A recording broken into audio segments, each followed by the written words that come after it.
চলে গিয়েছিলাম চা বাড়িটা ঢুকেই দেখতে পাচ্ছি এই সামনেটাই হেভি সুন্দর খড়ের চালা করে বসার জন্য করেছিল। এখানটা একটা সাজিয়েছিল চা বাড়িতে খুব সুন্দর পুতুল পাখি। তারপরে এইদিকে দেখতে পাবে জমি ফমি আছে, খুব সুন্দর দৃশ্য।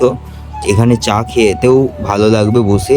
ওই দিকটায় একটু পুকুর টাইপের আছে, খুব সুন্দর। তো যাওয়া যাক ওইদিকে। এদিকে কত বিঘা জমি ভূমি সব দেখা যাচ্ছে, খুব সুন্দর। সব সবুজে ভরা। আমরা চা বাড়ির পুকুরের দিকটায় চলে এলাম। এইদিকে পুকুরটা খুব সুন্দর, দেখো তোমরা, আমি নিয়ে যাচ্ছি, দেখো তোমরা দৃশ্যটা তোমরা দেখতে থাকো, খুবই সুন্দর, সব সবুজে ভরা আর মাঝখানে তার পুকুর। এখানে এলে খুব তোমাদের ভালো লাগবে, তো এসেই দেখো একবার। পুকুরটা বেশ বড়।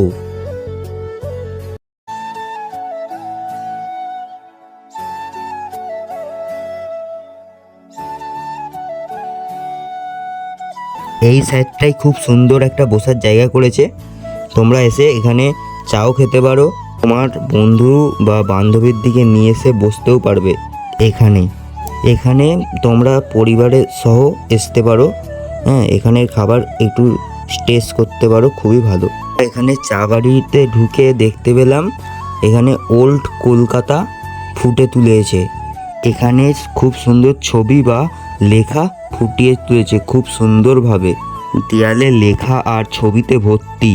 এখানটা চা বাড়ির লোগো দিয়ে খুব সুন্দরভাবে লেখা আছে চা বাড়ি। তারপরে কিছুক্ষণ পর অর্ডার চলে এলো, আমরা সব খেলাম।